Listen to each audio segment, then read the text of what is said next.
right now.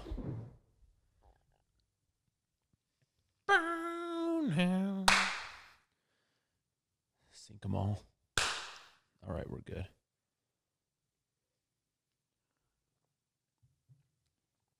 This is going to just be a plain and simple.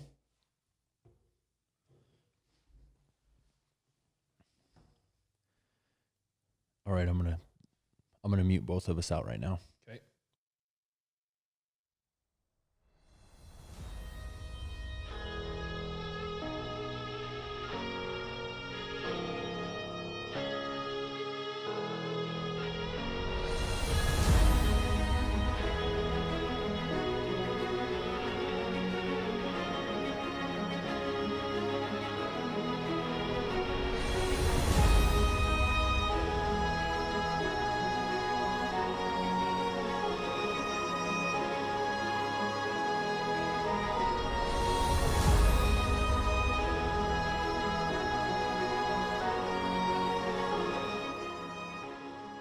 All right, guys, I'm James O'Neill. Once again, you're here with O'Neill Ops, and this is the O'Neill Ops podcast.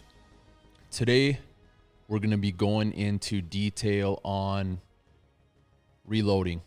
Generally, like I said, what we do is go over information that most guys ask us about. You know, if it's something that we have some insight, some experience with, we'll touch base on it and try to give you guys as much info as we possibly can.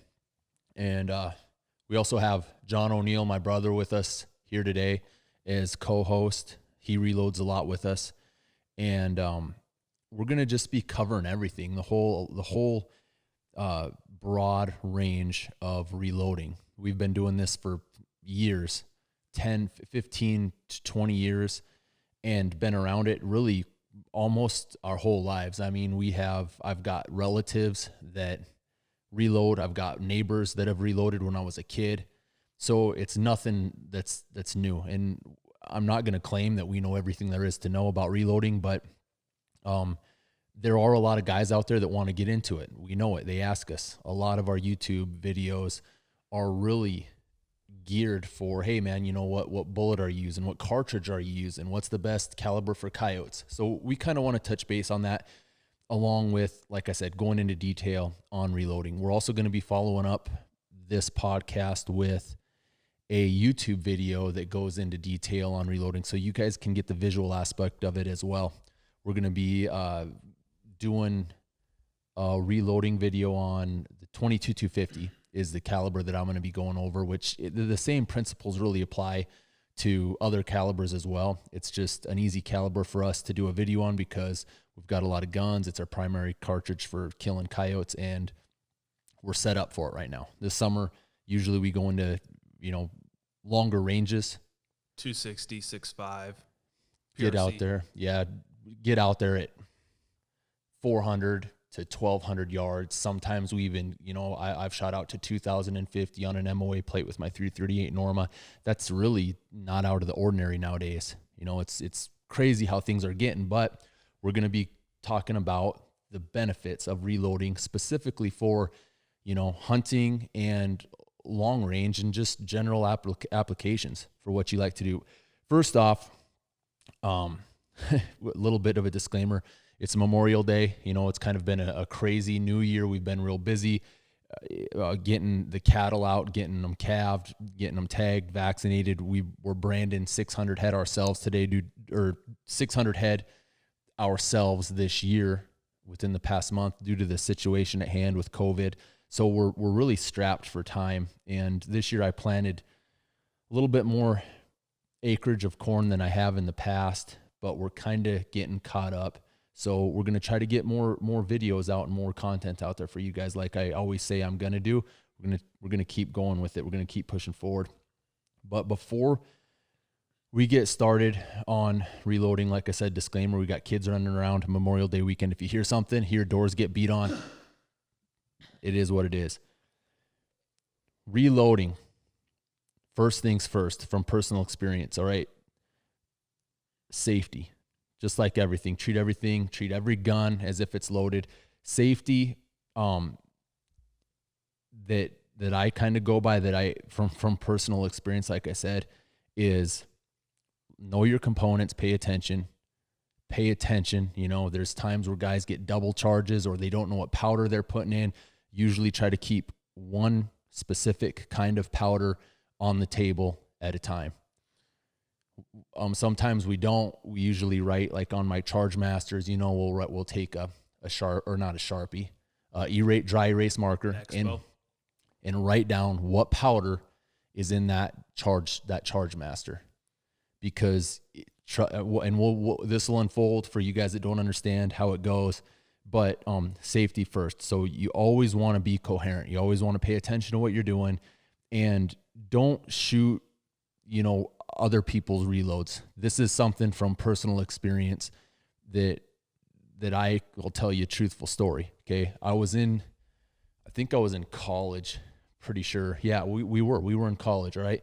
And my dad had a Remington 700 BDL. It was it chambered in 270.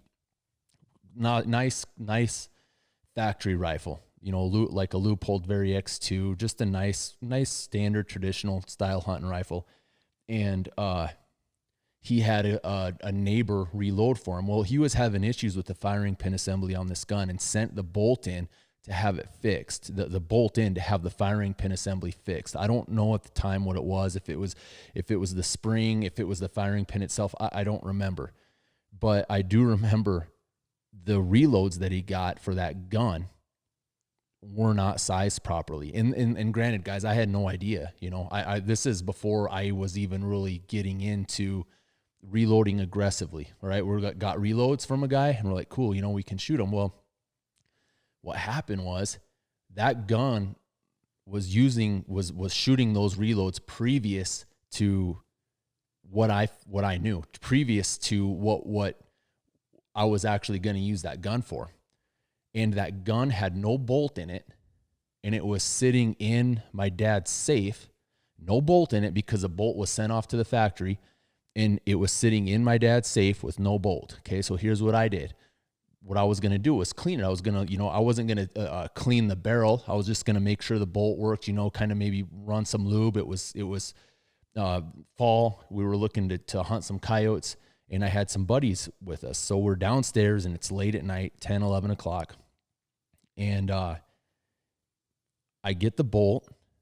I don't visually inspect the chamber. I don't look down it because I'm assuming, right? I'm assuming that gun is empty because there's no bolt in it and it's in the safe barrel up. So I go to get the gun and I'm going to check the firing pin. I put the bolt in, run it, and it kind of closes hard, which I should have known, 100% I should have known better. When that bolt closed hard, I should have went, you know, that's not right. That feels weird. Well, I closed the bolt, put it on fire, and freaking pulled the trigger. Had the gun aimed straight down at the ground, and it went boom, blew a hole right downstairs, right below where we are, and there's still a hole in the concrete, you know, probably 2 to 3 inches around. And that, to me, was an eye-opener. That's where I can pass on legit information to you guys. How would I have even, I mean, how does a guy know that? Visually inspect. Those were reloads that weren't properly resized. And what happened was what I'm assuming is whoever shot that gun before me chambered around, and somehow what happened, the bolt broke, whatever. They opened it, and whether it was the extractor didn't grab the case, I don't know. The bolt got pulled out, and the cartridge was left wedged in the chamber, and it got put away like that. So always pay attention. And that goes right back to reloading, because if those cases were properly sized, how they should have been, that cartridge, that case should have extracted, it should have came out, or it should have fell out of the chamber. It should have never been stuck in there. So that's from personal experience. Safety, guys, all right? I learned it firsthand. Luckily, I was smart enough to make sure and go, hey, you know what? Point the gun in the safe direction when you're even when you're dry firing. And that's exactly what I did. I was taking safety precautions, but that's just your muscle memory. That's just something you always do. No matter what, you always keep it pointed in a safe direction. And that's why you had it pointed in a safe direction. But like you were saying about paying attention, look in here. You got a TV downstairs in your weight room, but your reloading setup, there's nothing here to distract you. It's plain, it's simple, it's clean. There's not a radio over there. There's not anything to screw you up. You just pay attention to what you're doing, and there's no distractions. And we can go into a little bit more detail on the safety features, because remember when we were, I don't know if you were with us at Chad's, remember when we were up there getting those guns, and we'll go into a little bit of detail on the burn rates of powder, but usually as a general rule of thumb, you have, the quicker burning powders are for the smaller cartridges, your pistol powders, your 223s, and then your slower burning powders are up to where, your magnums, your bigger bore calibers. That's kind of the general rule of thumb, but this guy was reloading for a bigger bore. I can't remember the cartridge that Chad was telling us. I think it was a 338 Lapua. For some reason, that's what I was thinking too. And the guy messed up, put Varget in, okay? And I'll explain this. Varget is a pretty quick burning powder. It's not at the top of the burn rate, but it's up there. It's not for magnums, not something. No, exactly. You got magnums down here, like N570 or Retumbo or H1000, and then you have Varget way up here. And there's 30, I don't even know, look at the chart, 100 different burn powders for burn rate. One's up here, one's down here. Well, this guy used Varget in there, and he sent his gun back to Chad. And you can imagine what some of these gunsmiths are seeing. You could imagine the nightmare horror stories that are happening. I've heard some, seen some, like I've explained, but it ended up, he didn't know what I can't even remember what he said. He said it wouldn't chamber, or something happened. It split. It split the chamber. I think it split the right where the thread is, where your barrel threads into your action. I think it split right and there. It split the action. Yeah, split the action. And Chad was like, "What in the hell did you?" And that's what they were figuring. There's just little things like that. You do a double charge, which would be, you if you're not paying attention, usually have your brass that you're gonna charge here upside down, or then the ones that you have powder in are right side up. Doing a double charge, putting two charge in one case, that could be devastating, man. You got to pay attention. Really easily, but if you're using the right kind of powder for what your application is, you're going to overfill your case, and you should see that. That's something that you should know. And a lot of times, like the first time I really started reloading, I used Varget in a 223. And the charge was like a compressed load. So the Varget was literally up to the top of the case neck, and I was crushing powder, and I'm like, this isn't right. But it was, there's certain loads that are compressed with the powder that seem sketchy, but really they're not. But just like I said, guys, first things first, pay attention, safety first. And just from personal stories, just be safe about it, pay attention. It's a fun hobby. There's massive benefits to reloading, but like everything, it just takes time and a little bit of attention, a little bit of money, and that's what the next thing is: investment. All right, reloading is an investment, and I've got some really dumb stuff that is a lot of money to a lot of people that will never justify the costs. What I'm saying is, by the time you divide that piece of equipment that I've bought to each round that it loads, it's not going to ever save me any money as compared to buying factory ammo, right? I just bought a Gerard case trimmer, $850. That'll never be justified, but never pay me back. So nice. It's time. Your time is money. I would rather done. What it does is it trims the cases, it chamfer, deburs them all in one shot, and I am done. It's amazing. It's fast. It's clean, and it saves how much time? Yeah, you can do 10 times what you could do on your RCBS case trimmer. Exactly, and it's 10 times more. Well, not 10 times, but it's 3-4 times more expensive. But like I said, you have to be able to justify this. It's more precise too. Oh yeah. So you're getting an accuracy factor out of it. Whether that's something most people think about or not, it's there. And reloading is all about consistency and repeatability. It's like just like everything, man. That you want to try to do the same thing over and over and over. Whether it's the same overall length of your case trimming, whether it's the exact down to the kernel of reloading powder, to where it's the exact weight of each bullet, to where it's the overall length of the cartridge from the tip of the bullet to the case head.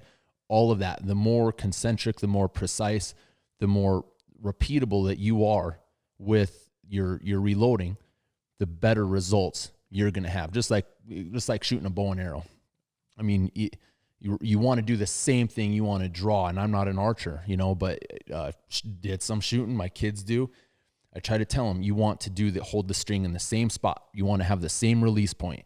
You want to squeeze every single thing has to be the same. And that's what your goal is for reloading. And that's why being a reloader is such a benefit, because, and we'll go into this further down the road here in this podcast too. It's just a huge asset to be able to basically tweak and cater to your rifles. You can make them shoot better, period. Yep. Even like when Dad had that factory Remington 700 22-250, it would shoot 2-minute groups with factory ammo, but sometimes even better. But when you started reloading for that sucked them right in down to half an inch. I mean, without really very much effort. Yeah, it didn't take a whole lot. And I don't even know what it was because I didn't pay attention. I just gassed some rounds up, seated the bullets, and it shot. Yeah, in a factory gun with a factory barrel. Yep, and it shot half minute, easy, repeatable, just because we decided to reload. And like I said, reloading, you got to pay attention to the investment because, we've got a Dillon press, we've got a couple Rock Chucker Supremes, we've got a coax, a few Charge Masters, the Gerard, a couple prep stations from RCBS. Keith's got a couple of those here too. And a guy doesn't need all of that. I mean, you can easily get into reloading with basically, your press, your dies, you need a scale or a dump. Yeah. I mean, you could get by but with you still need a scale to kind of weigh your charge. Yeah. And of course your components, your bullet, your bullet, your brass, your primer. That's really all that you need to get into it. But you're not going to be, once you really start to get elaborate about it, you're not really going to be happy with your performance. Sure, if you're reloading, you want to just reload some 223 rounds for plinking at the range or some 9mm rounds, absolutely. But if you're looking for precision, you're going to be taking in that next step and getting a little more detailed, not only on your steps, but on your equipment as well. You're going to start getting into calipers. You're going to start getting into match dies, neck sizers or not neck sizers, bushing sizers. And we'll touch base on all those as we go, but match primers. Exactly. Which we shoot in everything. And we'll talk about primers too. But there's a lot of different things that we'll go into today. It should be pretty fun, for you guys, pretty informative. Hopefully we can make the video better, but I've got a bunch of pages here and forgive me if I'm kind of going off a little bit, but I'm trying to go through all the tips and then just ad lib it. I've got a lot of points written down, and then we'll ad lib it. If I miss something, make sure even if I don't have it written down, make sure you say something, John, about it. Yeah, I'm kind of trying to follow along with you here, but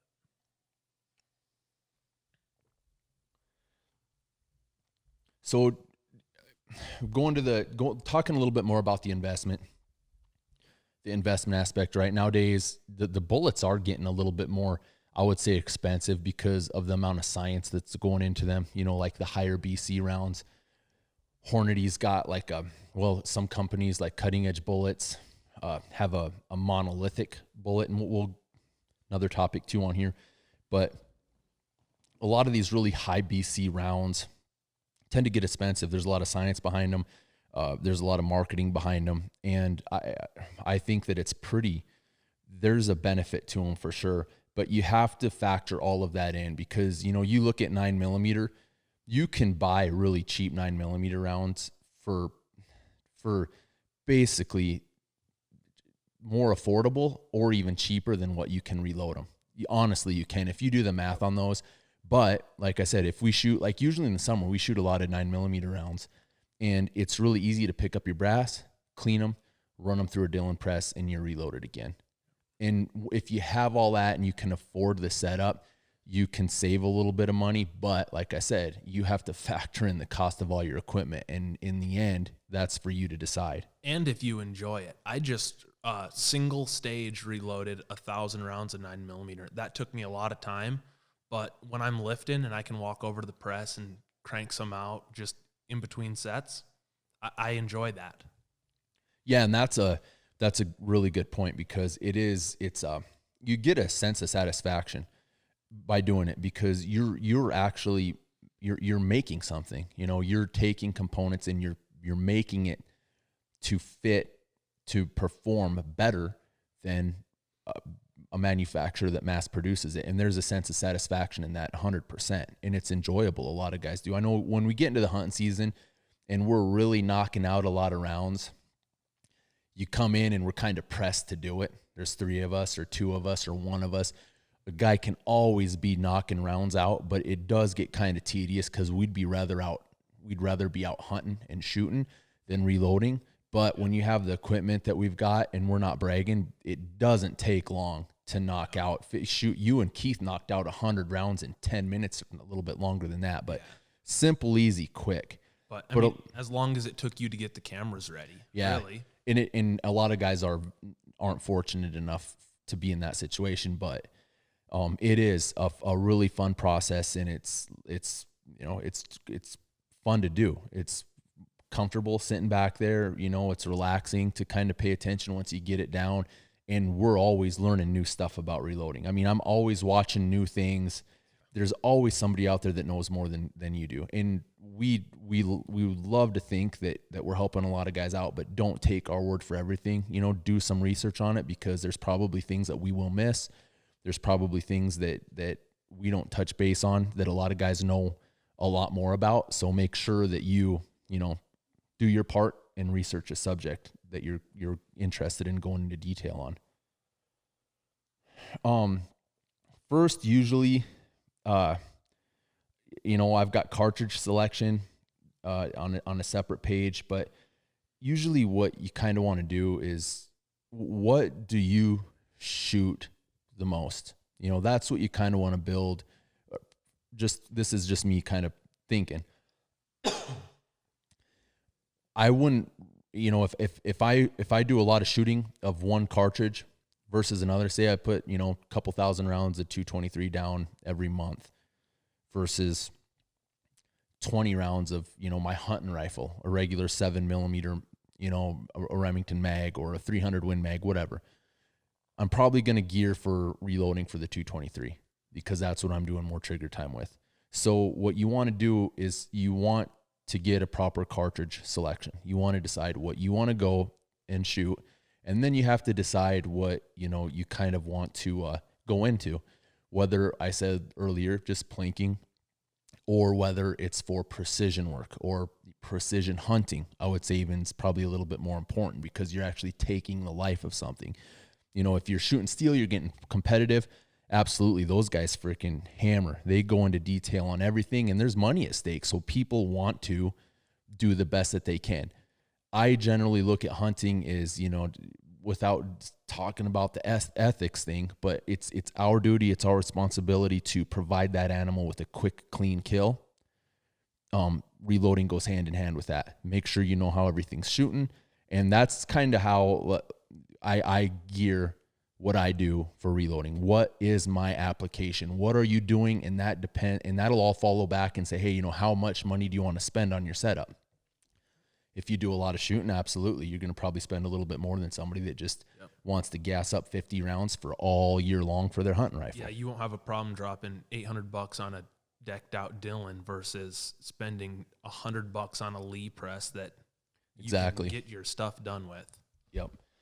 And then once you figure out kind of your cartridge, then you go to bullet selection, and there's some guys that asked this on Instagram, and I'm not going to get to everybody's questions, guys, but I'll get to a few of them once we get to the end here. But usually what I look at is bullet selection next, okay? Because that's the same thing. The bullet selection to us is geared specifically for our application, just like the cartridge, okay? So for us, for example, coyote hunting, our application is to be able to quickly, cleanly, precisely cause mass devastation to that hydrostatic shock. We want to render that animal incapacitated. We want to kill him dead right now. Lock, smiley, tip over, done.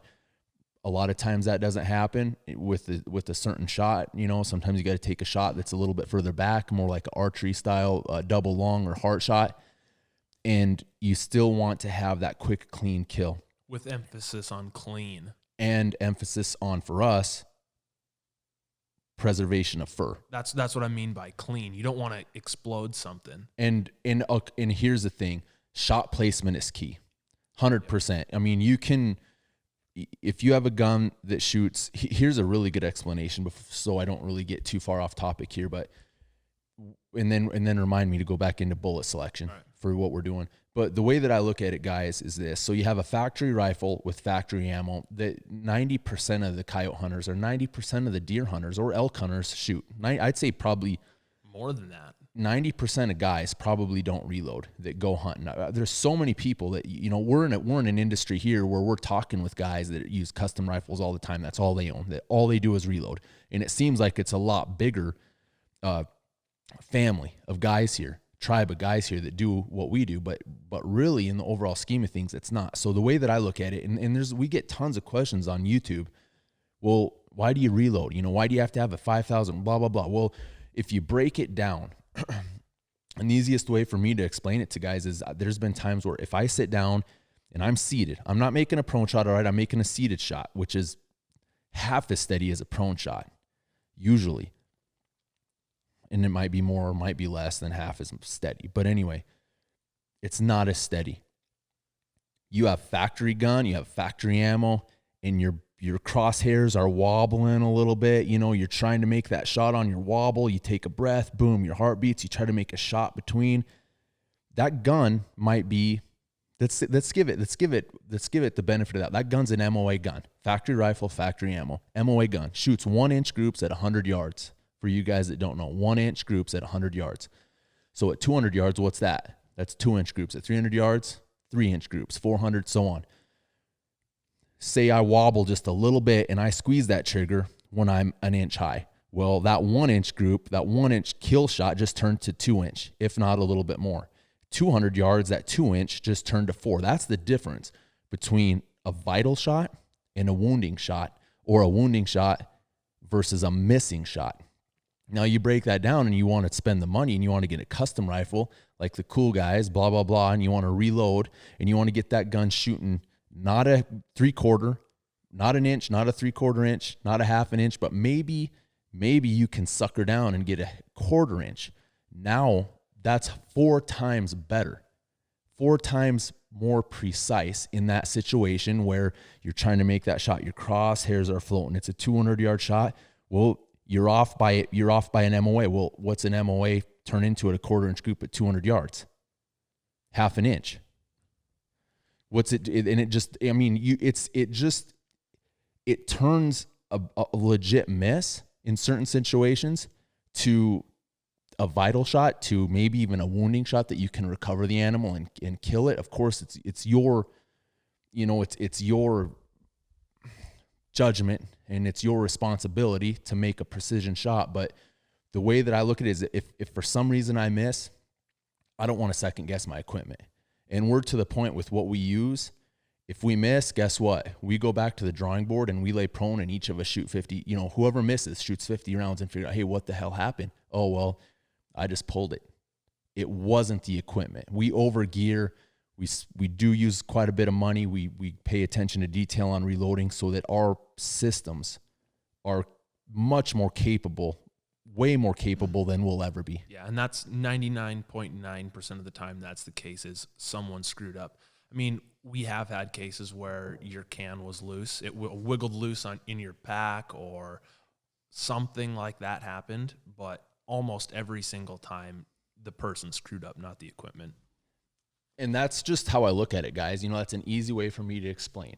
If you can even don't even say that our guns shoot a 1/4 inch, say they're a half an inch, that's still twice as good as an MOA rifle. You know, that's taking a lot of guesswork out. Yeah, I see guys on TV, you know, before they go hunting, what do? They put a water bottle out there that's about as big as this, and they set it up there at 75 yards, and they shoot it, and they're like, "Oh, we're good." Fine, man. If you can trust that, if you think that is responsible on your end, I'm not going to bitch about it. That's just not us. Okay. We break things down and we go into specific details so that we can help you guys out and give you guys information. And to me, that is just, you know, like I said, I'm not going to badmouth them. That's just not us. That might be their way of doing it, but that's not how I think. That's not our mindset. It's just like everything else. There's that point of diminishing return. How much do you want to pay to get that extra half-inch group or extra quarter-inch group? And so going back to the bullet selection, okay, bullet selection is geared specifically for us regarding predator hunting. Is the animal has something of value to us, right?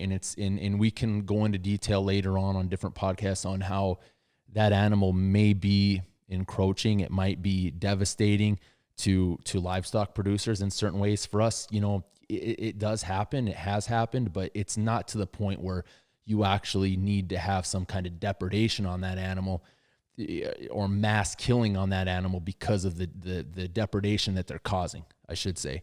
But I look at it as a harvest. You know, we can harvest what that animal has to offer, and that's their fur. So usually we hunt them when their fur is prime, when the days start to get short, when the days get cool, as early as October and as late as March. You know, and there's been fur holding really good, even further into end of March, that has been really good. It's just, you know, when they start having pups and pairing up before that, we just kind of like to chill out a little bit. But we gear our bullet selection. It's the same thing for us as it is for you guys that shoot elk, or you guys that shoot antelope, or you guys that are deer hunters. A lot of guys are bone hunters. They want to shoot big deer. They want to shoot big elk. But there's a lot of guys out there that are just there to harvest the meat for their freezer. And I look at a coyote as the same way as that. We harvest their fur. So we gear the bullet selection around that. We don't want a bullet that's over aggressive. It causes catastrophic damage. We're looking for a bullet that renders them, you know, like I said, that causes hydrostatic shock, that has awesome terminal performance, tips them over, they don't run, and we don't have to, especially for camera. You know, there's probably a few triples that we've got this year where instead of making a precise shoulder shot that might lock them up and tip them over on camera, I don't want to say it was a rust shot, but it was a natural shot for me. You know, my natural point of aim on a coyote isn't in the shoulder. It's right behind the shoulder in the vitals. And a lot of times they spin, they run, and you'll see it on a lot of our videos. We don't, you know, it's a clean, quick kill shot, but a lot of times those shots are they don't have any catastrophic damage to the fur, and that's what we're after.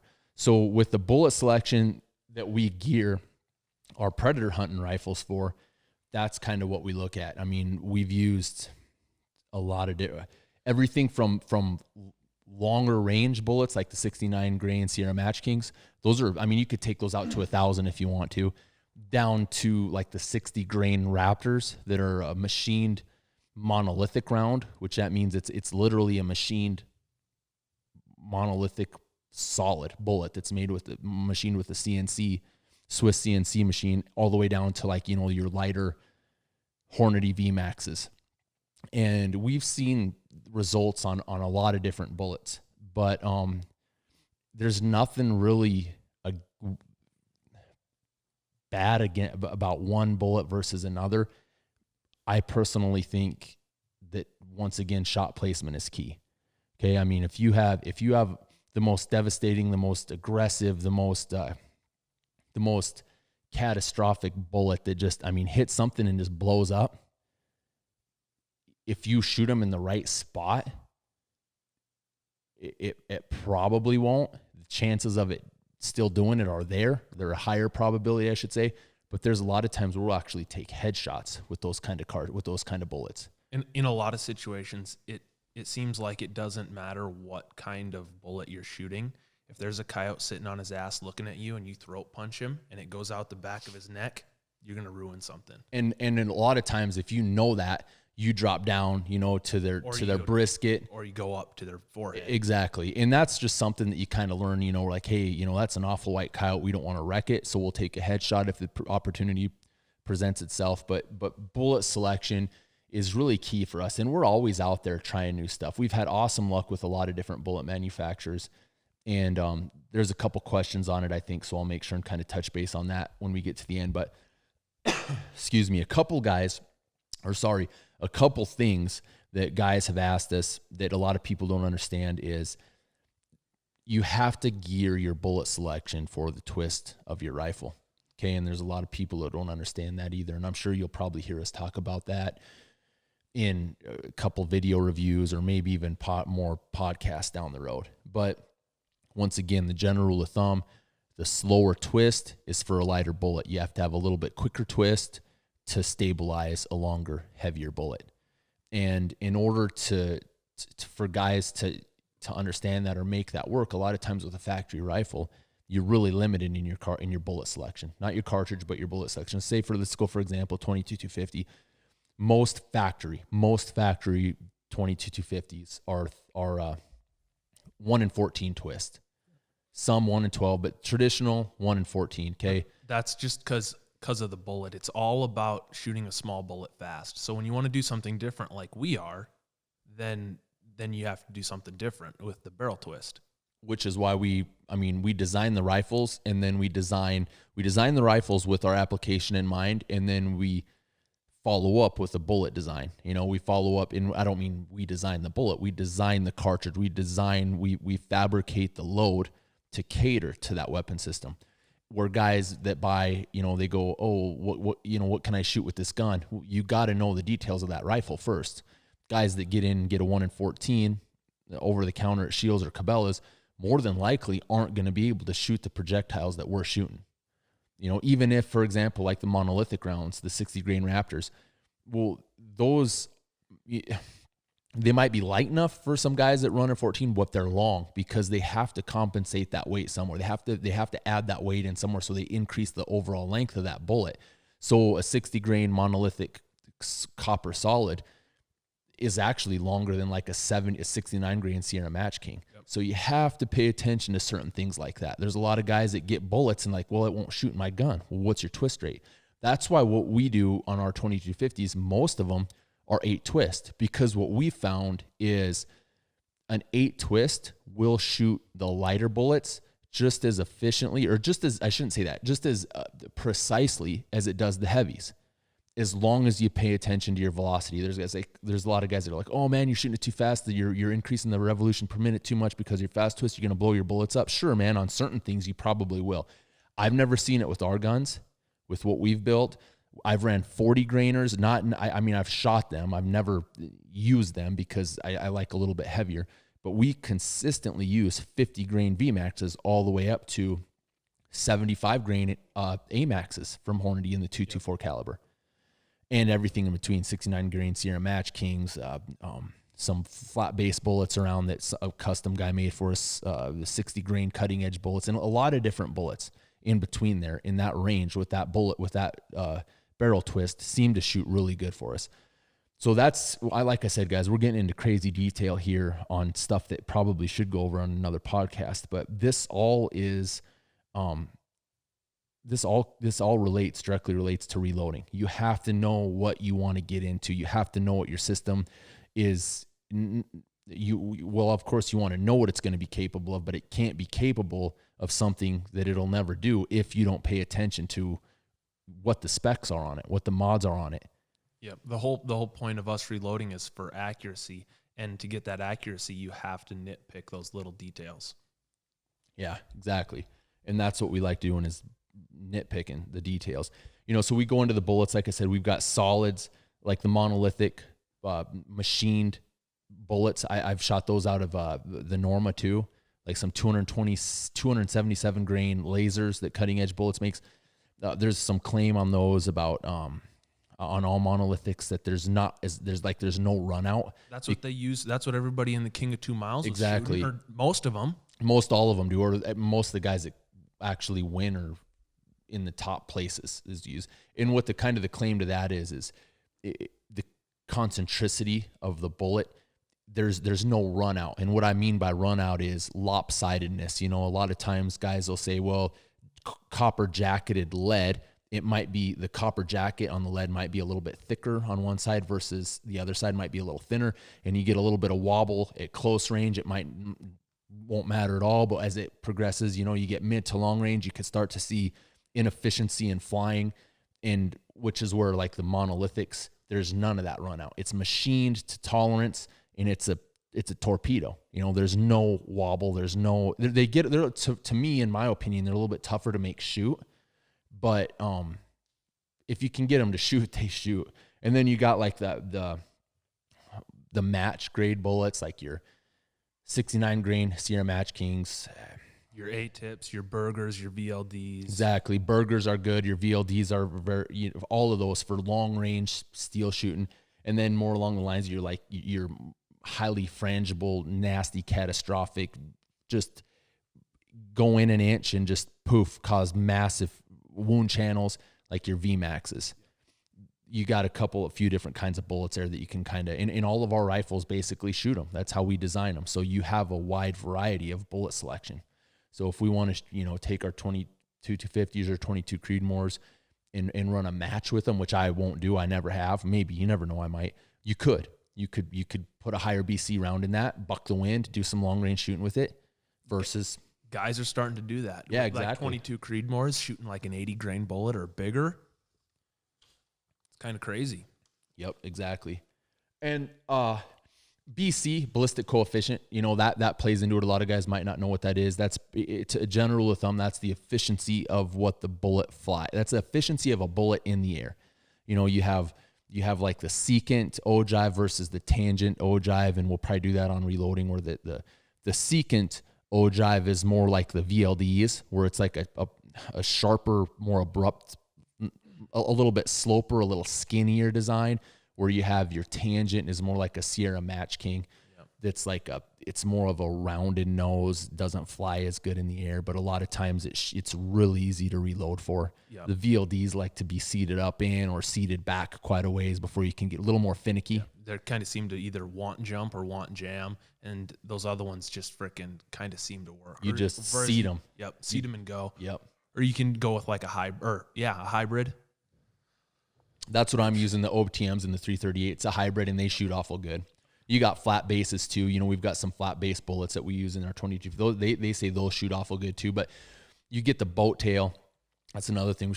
The boat tail is kind of a recess at the back of the bullet, and that is to basically decrease drag as well. You can Google all that stuff, guys. I'm not going to go into detail and try to sound like I know everything on that, but it increases the ballistic coefficient of the round. It makes it fly through the air better, and that's what all these designs are to do. And that's a question too. We'll go into detail on it. A fella asked us a question on that too, and I'll kind of touch base on that. Coyotes, we don't just shoot coyotes, guys. We have I've got a bunch written down here just so I don't kind of forget it, but some of the experience that we've got with the bullets, 275, 277. Let's start low, 224 calibers. I've mentioned a bunch of those already that we've used. 6mm, we've ran monolithics in the 243. I don't know what you're shooting in your 6XC. I shoot DTACs, and those seem to work really good. That rebated boat tail I don't know much about it, but David Tubb likes it, and he's freaking a good enough shooter that I like it too. And that's how we pay attention to guys like that know way more than what we do. That you can save a lot. There's a lot of stuff out there that guys will try to sell you, but when you get somebody that's legit like that, never met him, done a lot of reading on what he does, and when they can shoot that good and their equipment performs like that, you tend to listen to them. We've shot the 6.5. I love the 260. Awesome cartridge.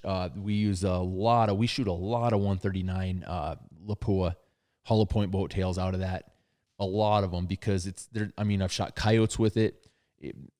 That's just a round that goes in and out. It doesn't cause any damage, but you could shoot a coyote in the vitals with that and they'll run 50 yards. They'll run 100 yards.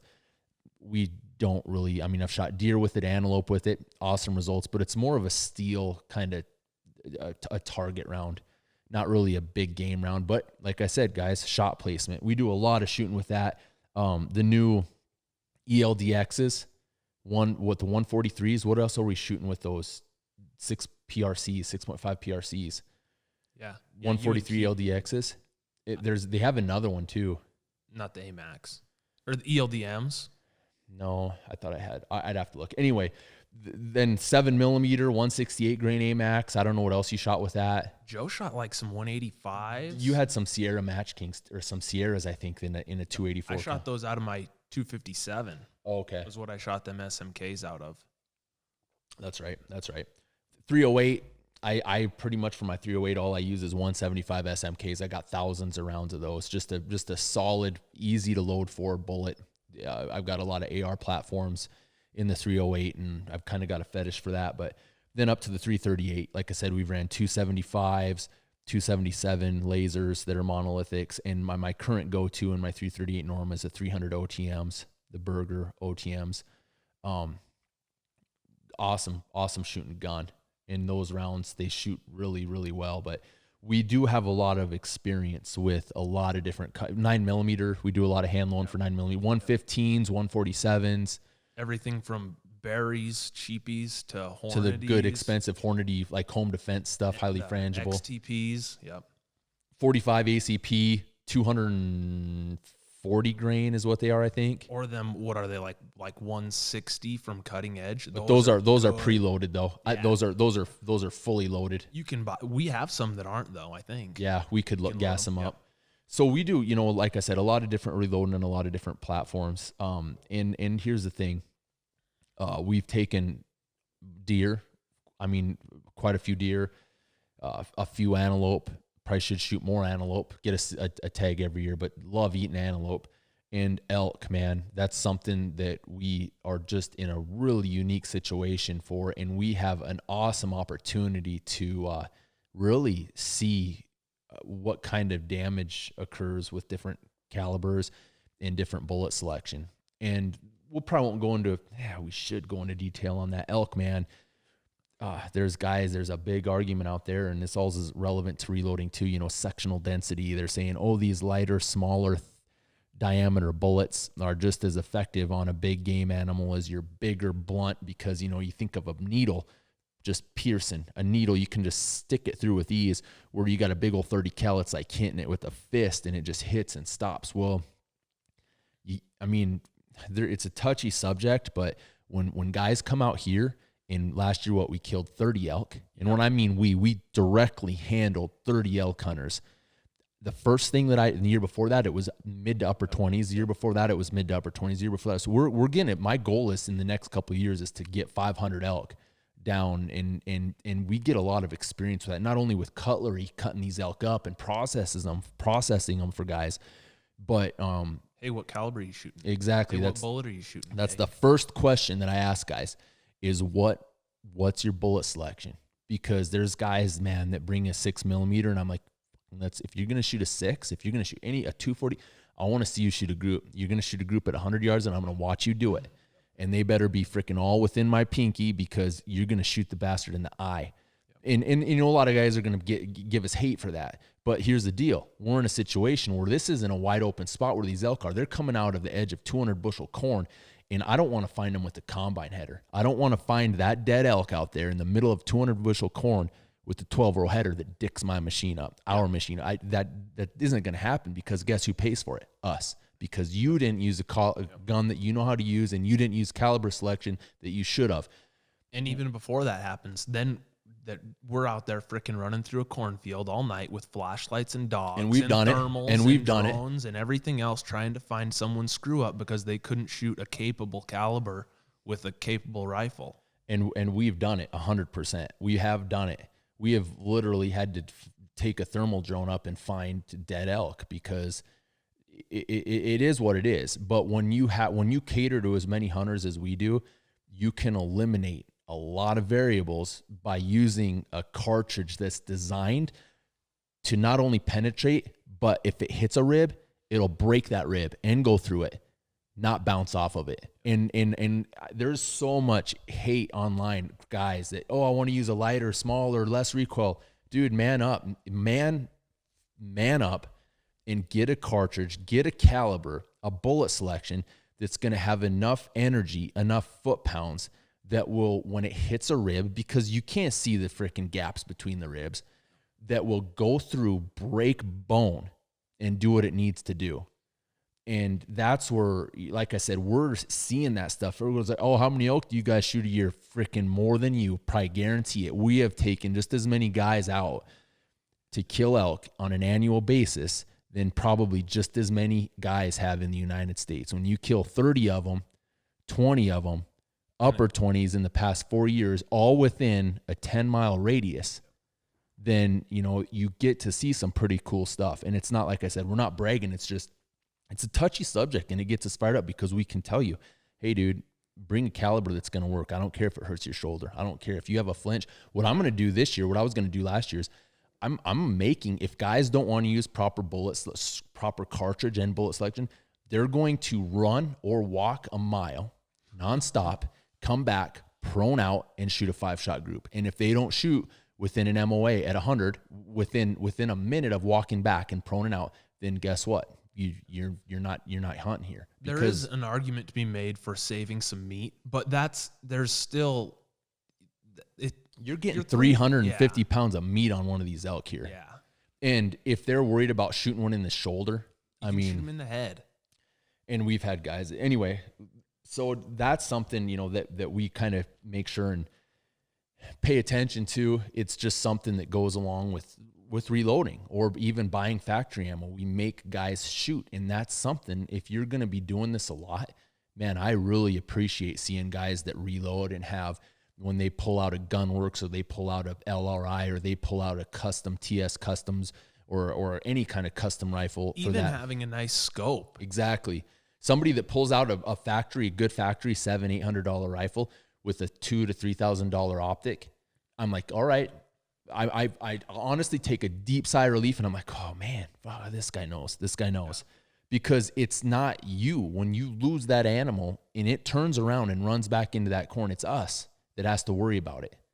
And it's not just, you know, that goes, it's just a force multiplier for our situation. Instead of worrying about just making a precise, clean kill with that animal, you have to worry about, all right, dude, it's going into a forest of corn. Now the ranch has to, now, you know, you dick up a $20,000 header, or it's happened. 100% it's happened. I could show you pictures. Yep. So that's just something that we pay attention to when somebody comes in and they reload. And like I said, I ask guys to shoot, and a lot of guys are real hesitant to even shoot. Like, well, you know, it shoots good. When was the last time you shot it? Last year during hunt season, it was shooting good. Yeah. I'm like, all right, dude. Yeah. 100%. I could tell you guys stories, man. Stories upon stories. And it's cool though, because it's amusing and you get to meet new guys and you have stories to tell, and we won't name any names, but there's been every year, man, it's just crazy. There's always one guy. There's always one that's worse than the rest. Exponentially. Yes. Significantly worse. So that's where we go. We got that with you know, we're going to probably do a podcast on knives too. John's a knife guru, and we freaking smoke elk with knives, man. We get them bitches gutted, loaded, hung up, and completely processed. If it's within probably a mile of the house, I bet it takes us an hour. We're going to time it this year and hopefully not cut ourselves.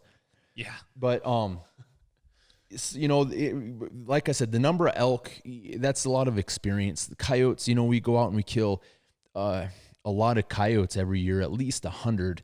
And that really allows us in filming, you know, if we drop the film equipment, blah, blah, blah, you've heard me say it before, we could significantly increase those numbers. But that's not something that we really enjoy doing. It is, don't get me wrong, but I really enjoy filming, showing you guys the cinematography. And by taking that quantity of animals, especially elk and coyotes, I mean, by the time coyote season rolls around and we're done skinning elk and process, a coyote's like stepping on a rabbit and ripping the hide off. It's amazing. And I'm just like, we're done with that. But it allows us to give you guys proper insight based on a high amount of numbers that are taken. And it's pretty cool. So I hope you guys kind of, you know, if you have questions, ask us.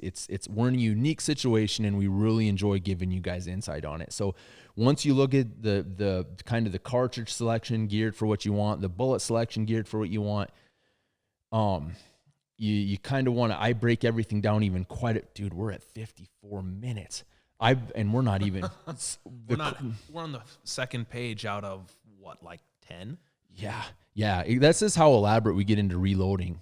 So then you got to even look at like your barrel life, okay, performance. Because if you shoot a lot, you got to pay attention to, your velocity, how much powder you're burning down your barrel, how much throat you're going to be burning up eventually after. I mean, my coyote gun, or I should say, like the 260, that's an awesome deer gun. That's an awesome antelope gun.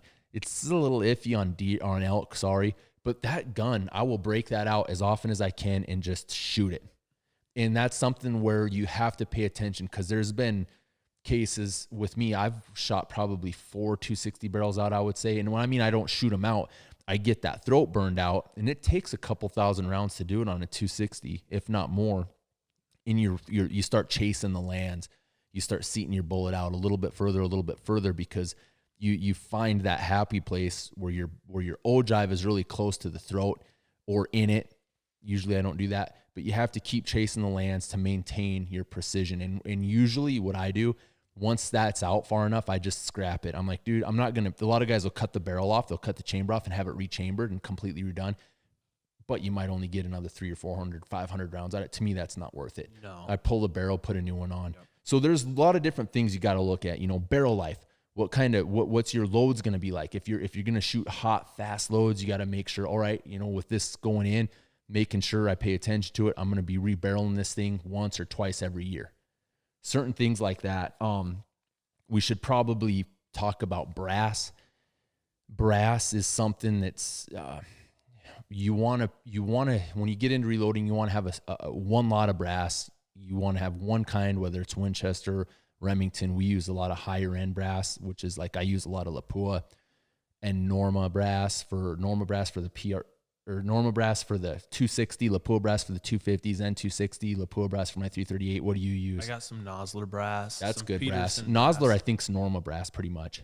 Just rebranded. I don't know if it is. It might be this. I might be wrong. I don't want to say it's the same, but I want to say the same company might. Might be wrong. Who makes Gunworks brass? I know you shoot that out of the PRCs. I should know. Stuff's nice. I've got it written down. I've got it on my phone. It's like, I'll look. If you do some talking, I'll look and find out. I know that I looked through some of that brass and it was pretty good. Yeah. But anyway, so what you do, the reason that a lot of guys are like, well, man, I'm not going to pay over $1 a piece of brass. Well, it's an investment. If you pay over $1 a piece, I mean, I've shot Remington brass and I've had it go out in my 260 after 3-4 firings. Your primer pocket, you start prime it and the primer falls out. Or split necks. Yep. Then I scrapped all that, bought normal brass. I think I'm on like my 12th firing. Exactly. They're still good. I figure 10 to 15 for good high quality brass. It's annealed from the factory, and if you anneal it, which I don't anneal it, I don't have an annealer, probably should do it. But you Tub get doesn't. What's that? Tub doesn't. So I mean, it just, that's personal preference if you want to take the time and do it and get more firings. Because what happens is you work that brass when you resize it, and we'll go into detail on that. But I figure 10 to 15 firings for high quality brass, and I've got less than that. Trust me, I've loaded them hot and freaking blown the webbing a little bit more, and primer pockets loosened up quite a bit. But usually, general rule of thumb, I mean, if you pay that extra $1, you're getting that money back, if not more. But caliber depends on how many firings too. If you're shooting something like a 22 Creedmoor where you're jacking that pressure up versus like a 308, shit, you might be able to get 20 firings out of a 308. Oh yeah. Oh yeah. Exactly. So there's that to look at for the, for the brass. You want to make sure and pay, and we'll talk about what happens to brass a little bit once we get further down. Primers. There was some guys asking me about primers. Like John said earlier on, match primers. That's really what we use. Federal Gold Medal Match 210s. I got into those 15 years ago when they're just a really, really consistent primer, and they're tough to find, which I think we've got. I about 15 years ago, I bought 10,000 when Lock, Stock, and Barrel was open. Keith and I just bought a whole bunch from Shields last year. I think we've probably got close to 7,000 or 8,000 Federal Gold Medal matches. And then for my Norma, I'll use like Gold Medal Match 215s, the Magnum primers. And here's the thing, I see a lot of difference in primers. I've used 215s in my Norma and 210s in my Norma, and have the 210s go. Yep. I switched over when in just a couple months ago in the last year, when 210s got hard to find, I switched over to the CCI BR2s. The BR2s. Those are good. The only thing that I've noticed is I had to seat them in a little deeper. Otherwise, 1 out of 100, I'd get a light primer strike. That's something to write down and pay attention to, because if that's consistent, if that happens consistently, then that's something that a guy needs to know. That's good info. It was consistent because all the research and all the looking that I've done was my primers weren't seated in all the way. And when my firing pin hit it, it finished seating it. And every time I'd lift my bolt, shoot my second shot, it'd go off. Huh. In primers, you got to pay attention. I've got a bunch of CCI BR2s too, but you got to, you got small rifle primers, you got larger, small rifle primers, 223, 204. Small magnums, everything. You got large, yep, exactly. You got large rifle primers, 2250, 260, 308, etc. You go the magnums, which is like your 338s. Well, that's 300. That's just the same. We're just talking different primers, different categories. And then you got your small pistols, you got your large pistols, kind of general rule of thumb. And we could break all this down, but man, we got so much stuff to go over. Powder, we got to talk about powder selection. That's an important one too. That's going to be a long, important one. Usually for us, not usually, we use a lot of Varget and a lot of H4350, which is a lot of Hodgdon. What is it? Their extreme line or exactly something like that. That's really temperature resistant. Consistent. Yeah, yep. Resistant. Because temp resistant, or you could say temp consistent or resistant. Yeah, it's resistant to increase and decrease of velocity. Yeah. And the reason is because in the summertime, when we're shooting range, we're out. We got our box of ammo out, whether we're in the shade, whether we're in the sun. That powder temperature increases to, I would say, at least 75 degrees, if not more, depends on where those cartridges are sitting. I would have said way over that. So if you're sitting in the sun, and then 80, you'll get negatives easily in the winter. And then the same caliber, the same gun with the same load, you don't want a freaking 130 temperature fluctuation. And I've got a negative 30 on our coldest nights hunting. When that is exposure, that is getting that cold.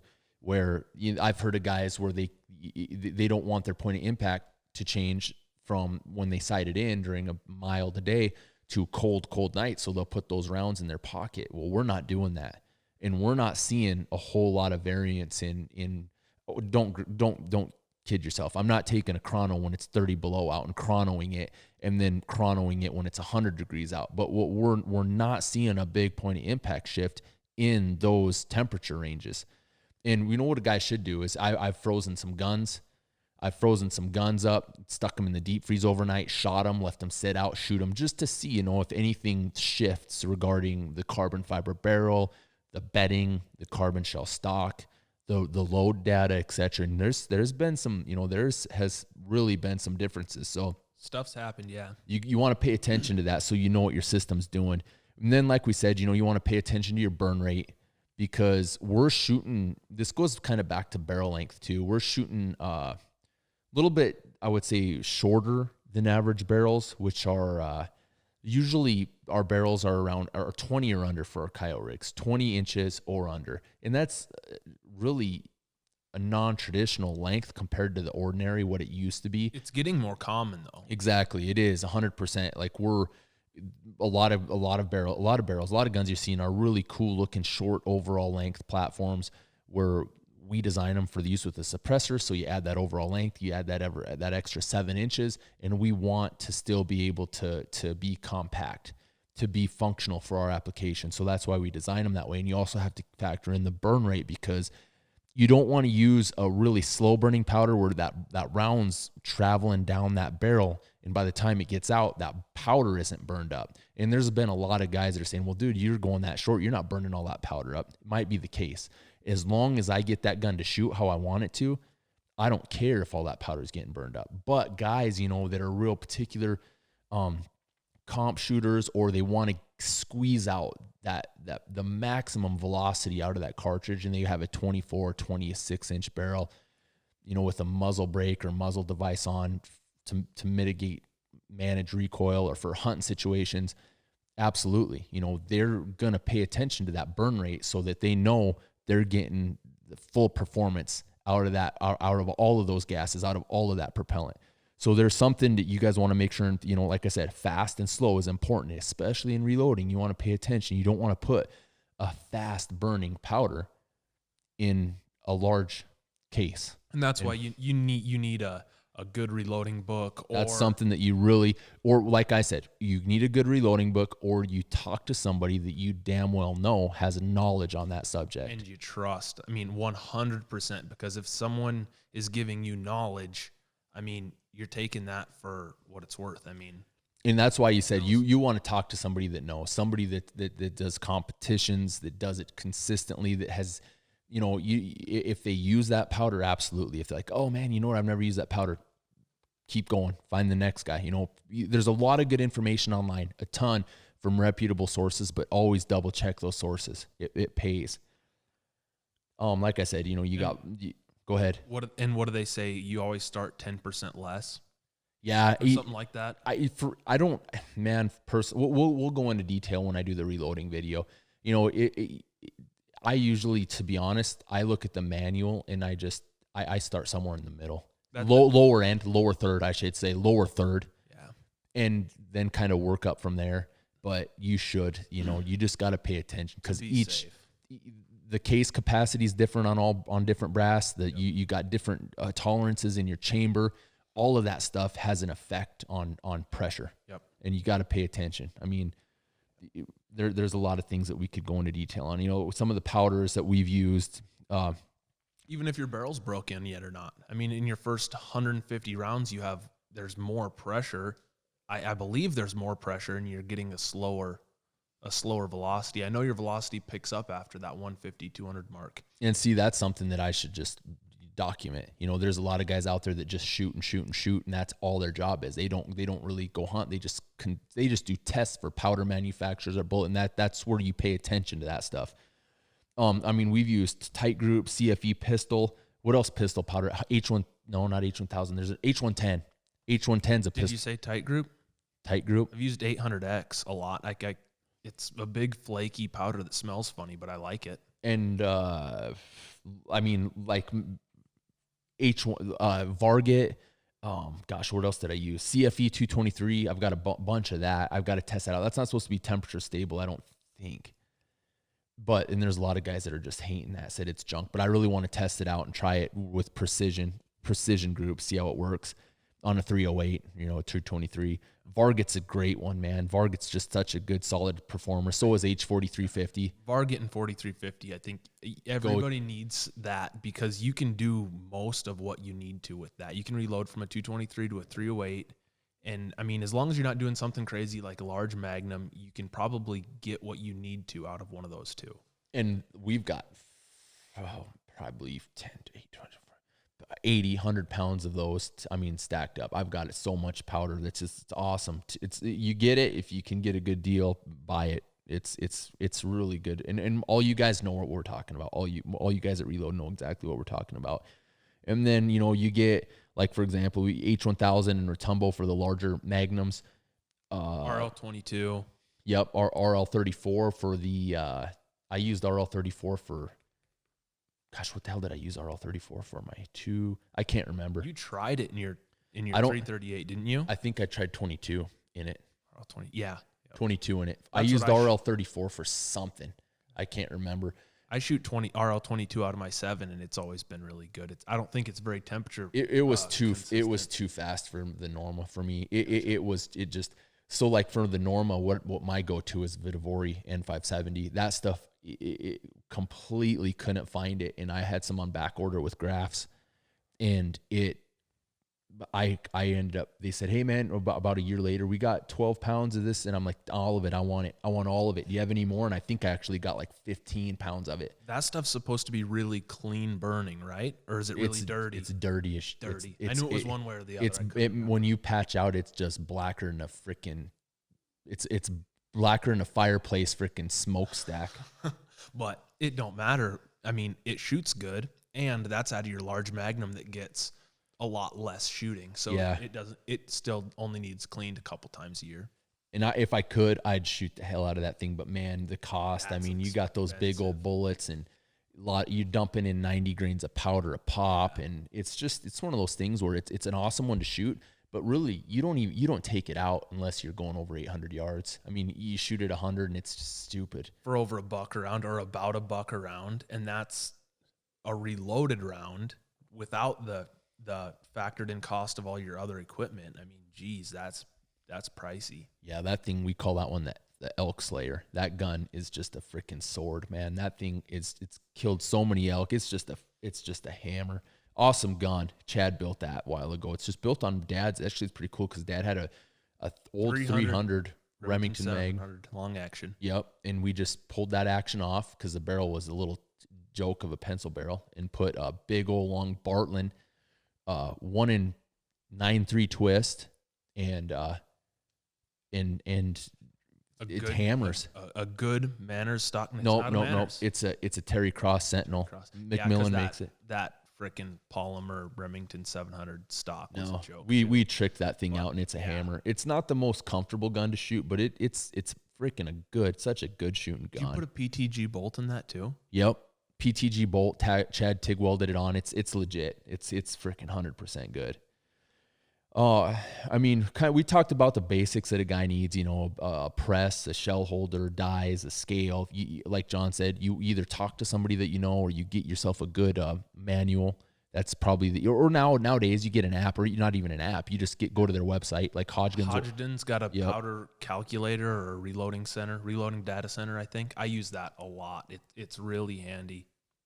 Exactly. And then, you kind of got, we'll talk about, you need some, with your dies, reloading, you've got a few different options on that. And that's where you got to kind of pay attention to what you're doing. You got your full length sizers, your neck sizers, your bushing dies, your small base sizers. And I've learned a lot by trial and error. For example, small base sizers like ARs, I was getting brand new ammo, gassing them up, having awesome groups, shooting dots out of semi-automatic AR, like the UMAR, the 2250 UMAR, DPMS, Mini SAS, shooting great groups. And all of a sudden, you go and you resize them. You just do a regular full length resize, not overworking when I mean overworking the brass, I mean, every time you resize that, you're working that brass. You're squeezing it down. That brass flows. It's like water. When you shoot, that brass expands. It's got to go somewhere in that chamber, and it usually snugs up next and pushes. And over time, it elongates. It gets longer. So you have to pay attention in your manual. You got to trim it. You got to deburr it. You got to smooth it off. Well, what happens too is the webbing is more towards the case head. You got the neck where you put the bullet in. You got the head back where the webbing is. And what was happening is it was swelling that webbing up a little bit. And I was full length sizing them, but it wasn't squeezing that webbing down. It was full length sizing them down and bumping the shoulder a little bit. But when I'd start having massive issues with my ARs, when I'd shoot, it would stovepipe, it'd jam up. And in the middle of the winter when we were running those, that does not work when you're hunting coyotes at night and you have a stovepipe or a jam, or your case sticks and your bolt comes back and your case stuck, you're ripping the case rim off. It just doesn't work. And so I did a little bit of research, got a small base sizer. What that does is it squeezes that webbing down even more. Flawless. Little things like that. You're overworking your brass. I don't want to say you're working your brass more. You're probably going to get less firings out of it. You're going to have to do more trimmings to it, but it makes it functional. You don't have any issues with it. And when you're shooting a semi-automatic platform, that's one of those things you have to do. You just can't get for away reliability. With it. Yep. For reliability, exactly. And there's a lot of things we could go into ARs. We'll do a podcast on ARs versus bolt guns and what we do to our ARs regarding adjustable gas blocks, PRI gas buster, charge handles, all that stuff to make them run a little smoother. But then you got your full length sizer. That's just a traditional full length sizer die. You can center, you can bump your shoulder back a little bit. That's usually general rule of thumb what a lot of guys use. You got your neck sizer, and usually what a neck sizer is for like a bolt action gun where you shoot, you've got a good chamber, and you want to try to, what a lot of guys initially was like, it was for precision. Yeah, exactly. It fire forms, and what that is, it makes that, I'll make sure and post a link to that 6.5 Sherman short mag video. It takes the shape of your chamber. It blows it out when you shoot, and it forms to your chamber. Therefore, it's supposed to make it a little bit more accurate or precise, where that brass is basically conformed to that chamber. When you do that, there's not any of this, I'm reloading this 223 and I'm going to shoot it in all of my 223s. It's exactly, it's for that gun. Chamber specific. But what you're finding, I mean, a lot of times that you get it, like I was showing some guys like, why is your bolt lifting so hard? I'm like, because that's what I do. I just neck size it.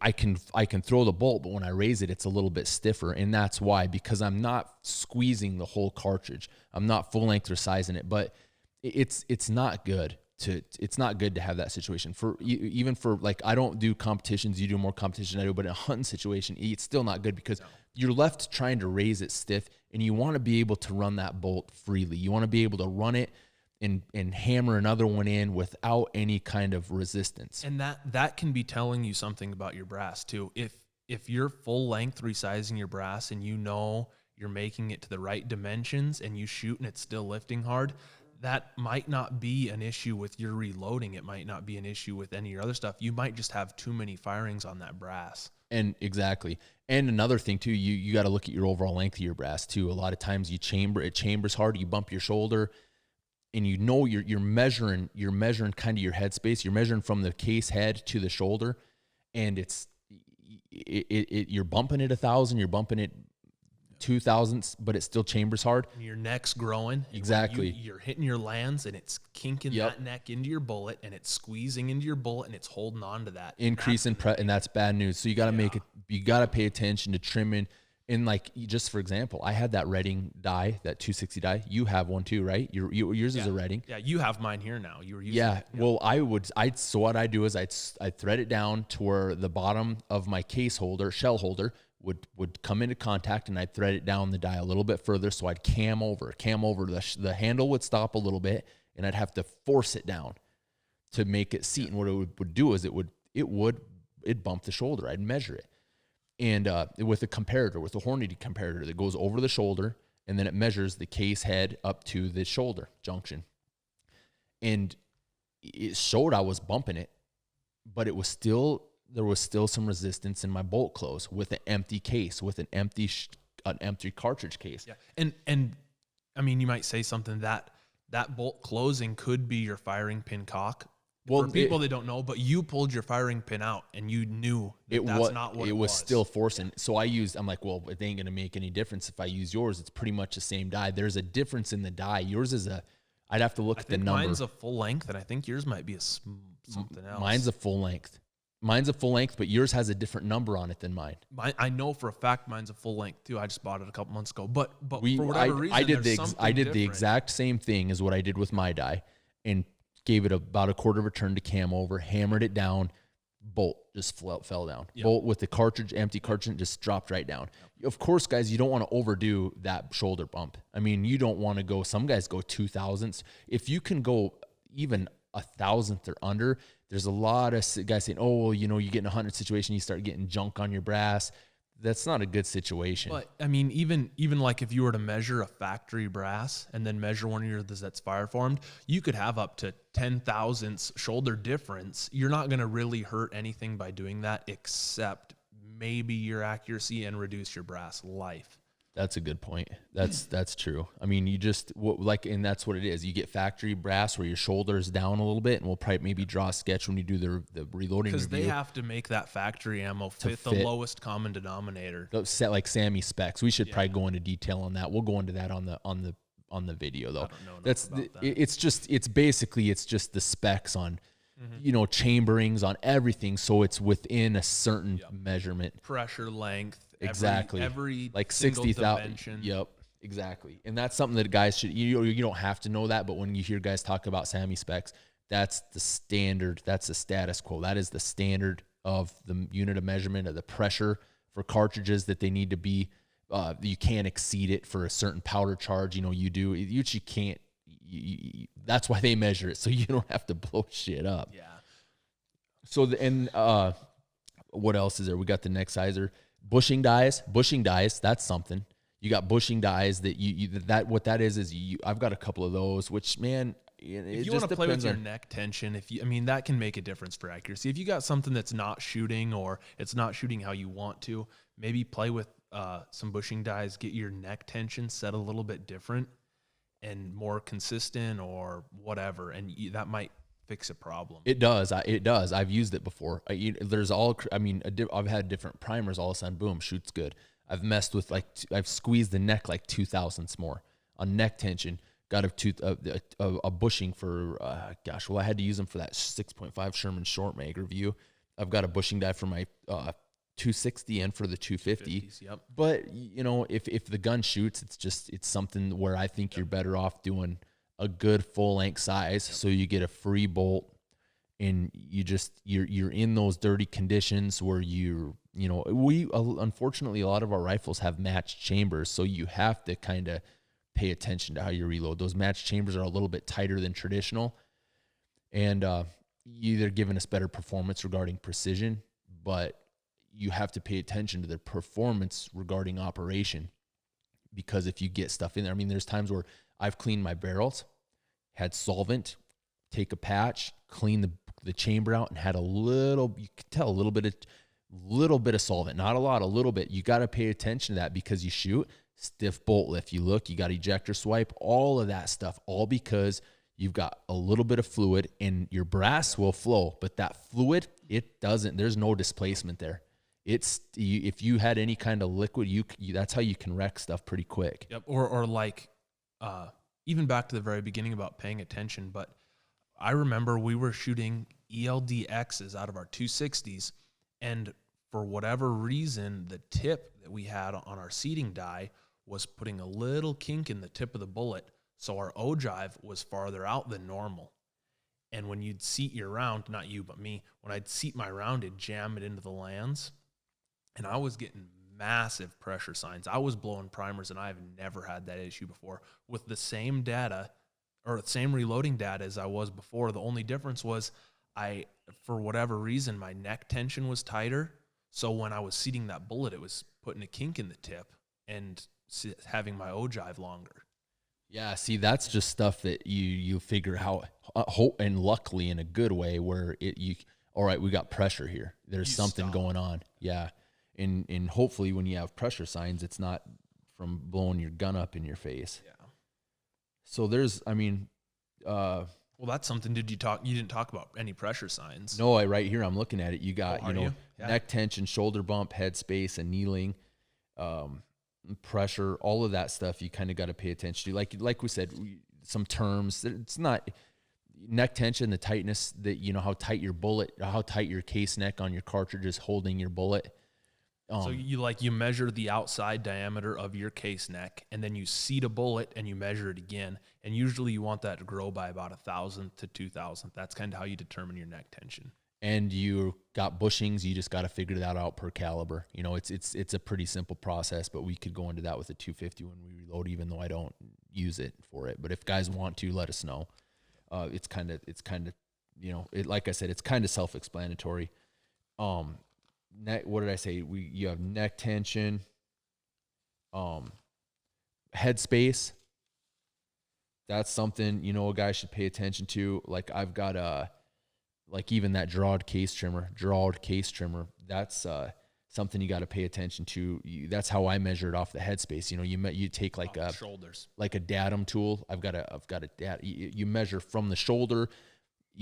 I'll just have to show them. It's easier for a visual, but you basically, what you do is you got a caliper, you've got a datum line, measuring tool. It measures a line anywhere. That line is just a line somewhere on the shoulder junction where the shoulder slopes from the neck down the shoulder somewhere, and it touches that and stops somewhere on that shoulder. That's your datum line. And then you take the bottom of your caliper down to the bottom of your case head, primer out, so you're not hitting any kind of a primer that's sticking out.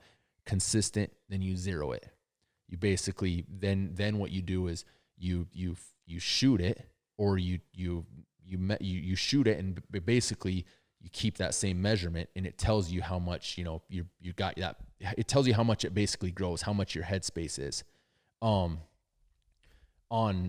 that Girard case trimmer, it's the same thing. That's what you actually use. You get that measurement, and that's how you set your tool up, so that it measures from your shoulder down to the end of the case neck, and it trims off what you need. You get that measured, so you're not doing too much, you're not doing too little, and it's consistent throughout all of them.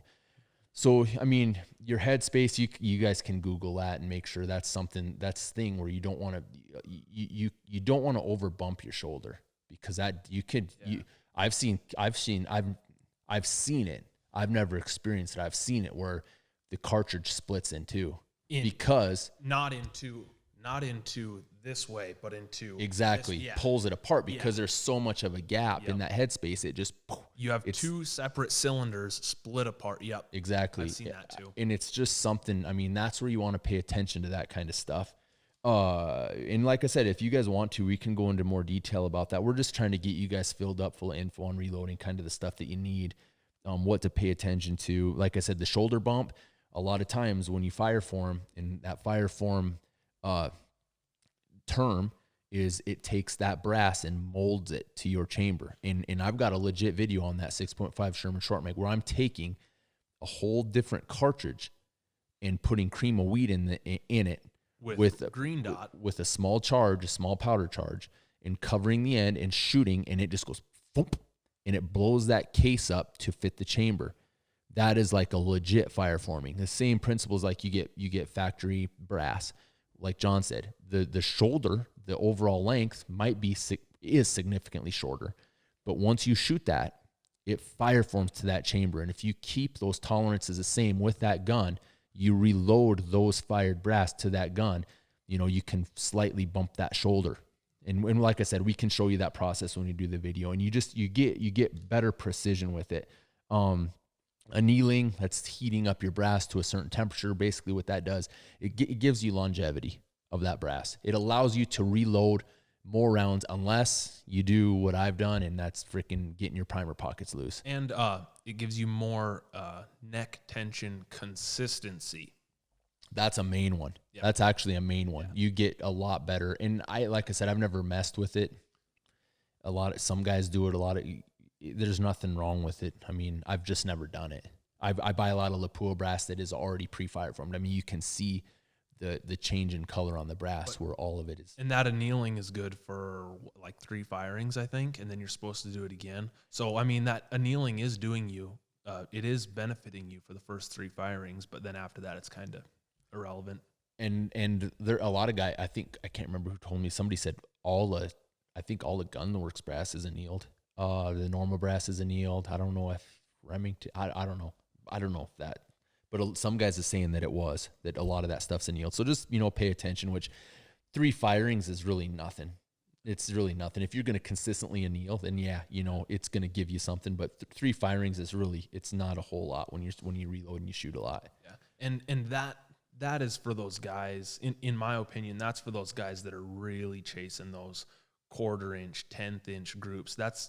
You get on the verge of bench rest shooting F-class style stuff where the tactical stuff, the hunting stuff, no, but absolutely if you want to, 100%, if it gives you that much more.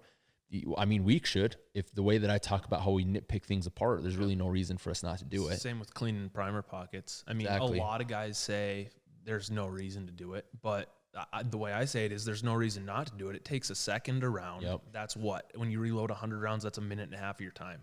Ooh. Yep. Like exactly. And there's like we'll go over kind of some of the tools too on like the prep stations where you've got your everything that you need. Chamfer deburr, your flash hole deburr.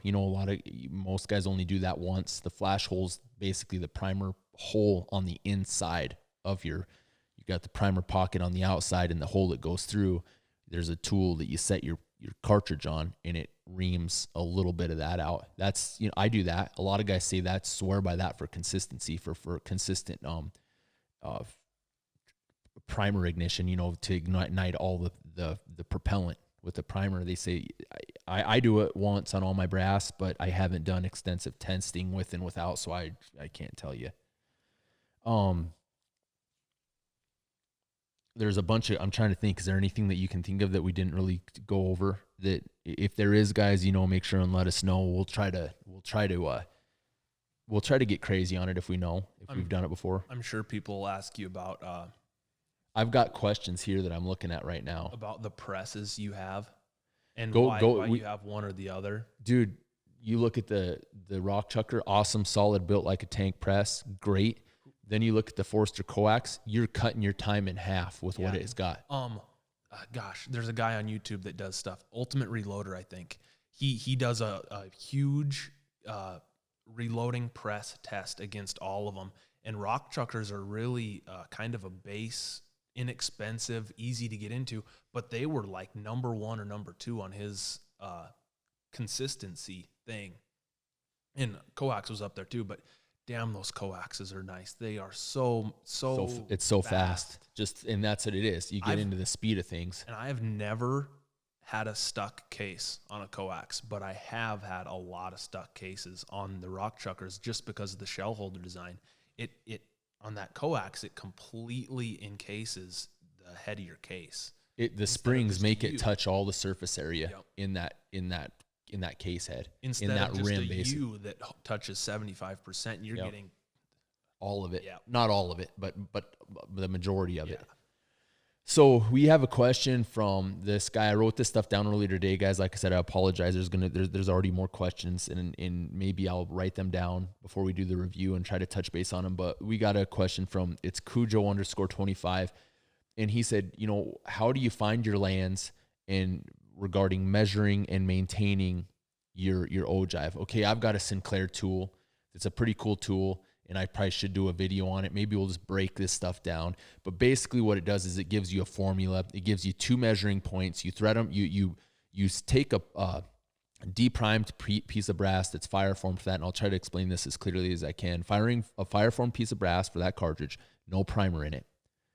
And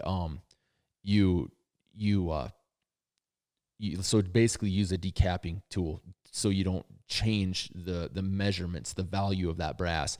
And it's got a tube, and I just take the bullet and I start the bullet in that tube, and I flick that bullet, and it shoots through that tube and wedges right up into the throat of your chamber. It doesn't seat it up into it. It just wedges it right in there. And then basically you take a measurement, you put the brass in, blah, blah, blah. You do this.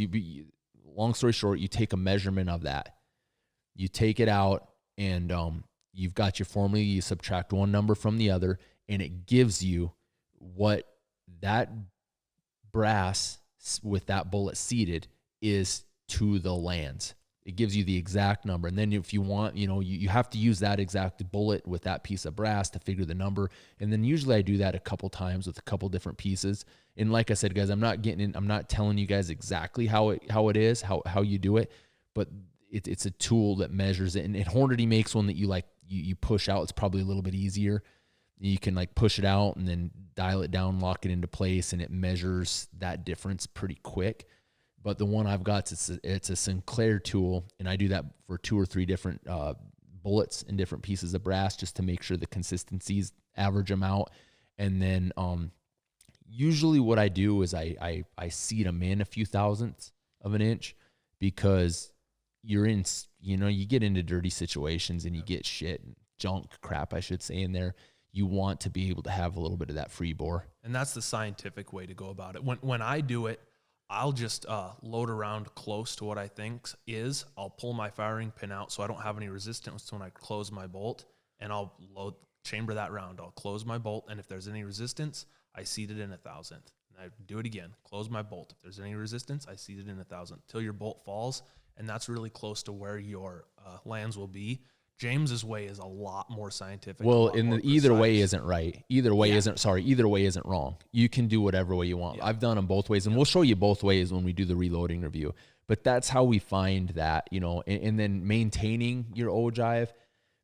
I mean, if you have proper neck tension, I'm not sure what exactly that question would be. Some guys crimp. I don't crimp anything. We have enough neck tension, and there's not enough recoil in our rifles to really mess around with crimping. Unless he's talking about distance to lands, then you're constantly chasing it. Yeah, that's just something you got to pay attention to. I mean, if you're shooting, you get 500 rounds, 800 rounds out of a hot rifle, and you generally a higher velocity. You want to pay attention to that, because you shoot a group at 100, and all of a sudden, oh man, this gun was a 1/2 inch gun. Now it's 1.5 inches.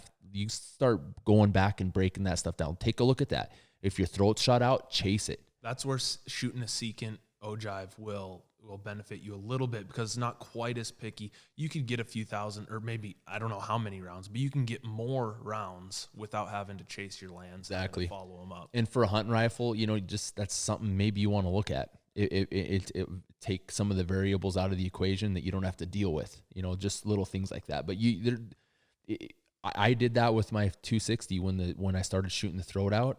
Absolutely, man. You just measure it. You take that tool and you measure it, or do what John did, the easy way. If you don't have that tool, you don't want to spend $40 on it. With the Gunworks rifles, or what rifle do you have that? You have a Bighorn Arms Action. Origin. It's easy. You just boom, pop quarter of a turn, pop it out, Seconds. toolless, and you're done. And you can measure that, and we'll show you what we're talking about. Question from some guys, why do you reload? We explained that earlier on. The main reason is for precision. We build custom rifles. We have custom rifles built, and I explained my analogy with the whole situation where you're sitting, you're shooting, you got a little bit of a wobble. Any way that you can decrease that group size and eliminate that larger group, that variable of making an unsteady shot, even a steady shot. I mean, it gives us the opportunity to make a headshot at 150 yards, at 200 yards versus, I don't feel comfortable doing that. We try to design it and make our platforms capable of it. And that same principle applies to our reloading. We have a couple questions from a fella, his username Sarsath, Sarsath. How often do you play around with different primers? Never. I mean, 210s have done everything we've ever needed them to. There's only been a couple guns where it's been a complete train wreck, and we got rid of them. We tried different primers in them, and freaking said done. Primers didn't solve it. Nope. We use really good primers. Like I said, the Federal Gold Medal matches, look at those. The 210s for your regular standard, large rifle primers, those are all you'll need if you can find them. Yep. Don't work with those guys, not trying to put a plug. It's just, hey man, they work awesome for us and they're top of the line. And then, do you guys chase BC unrealistically, in your opinion? Here's the thing. It all depends on, a coyote rifle, our max range is 400 yards. How high BC of a round do you need? Not very much.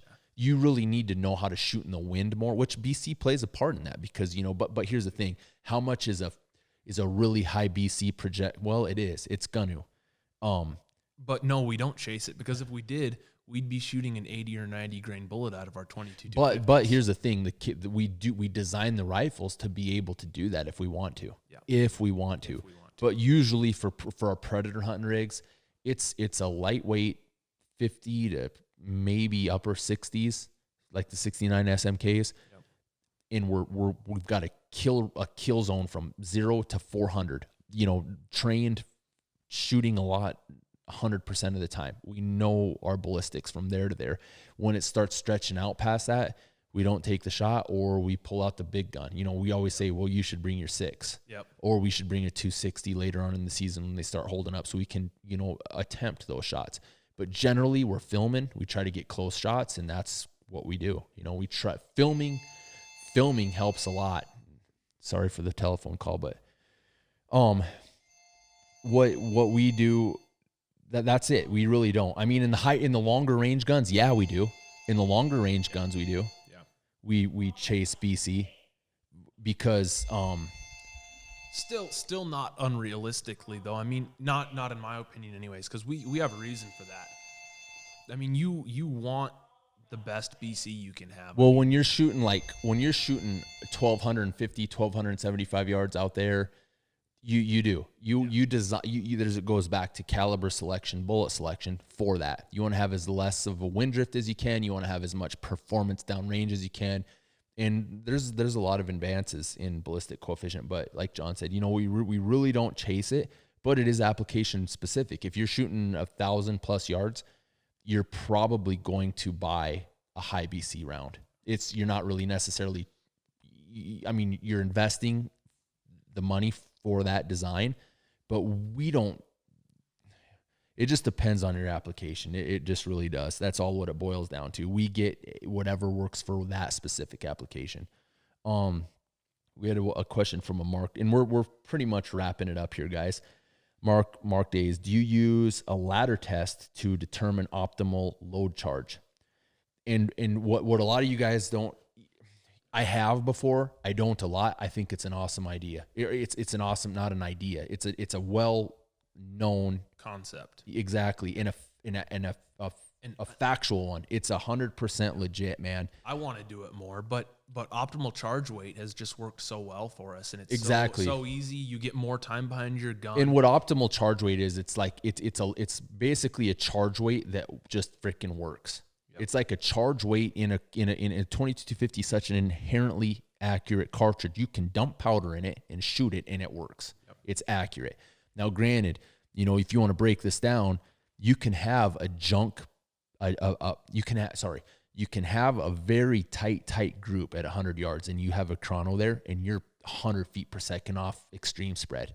Now, what happens is downrange, that starts to fall apart big time. You go to 400, 500, 600, 1,000 yards. You can't have that. You have huge vertical dispersion. Massive. So you have to pay attention. I got it. I'll call him back. Sorry, guys, we got a guy that's hounding us. We got to get cruising here. But you basically, you can have a really good group as well. That's what we're having with our 250s. We're not even chronoing them. We're shooting them at 100 yards, boom, half-inch, quarter-inch group. We shoot them at 400 yards, boom, MOA, 400, 4-inch group to usually most of the time, if it's a steady, no wind, half MOA, 2-inch group at 400. We're done. That's it. Optimal charge weight, no messing around, blah, blah, blah. That's it. Now, for a long range rifle, like a 6XC or like a 260 Remington or a 338, absolutely. You want to find that node. You want to find, and kind of what it is, I've got some information, you have like what they call it. It's like a scatter node is what they call it. Your barrel's like a whip, it moves, and you can relate this to like your tuning forks or guitar strings.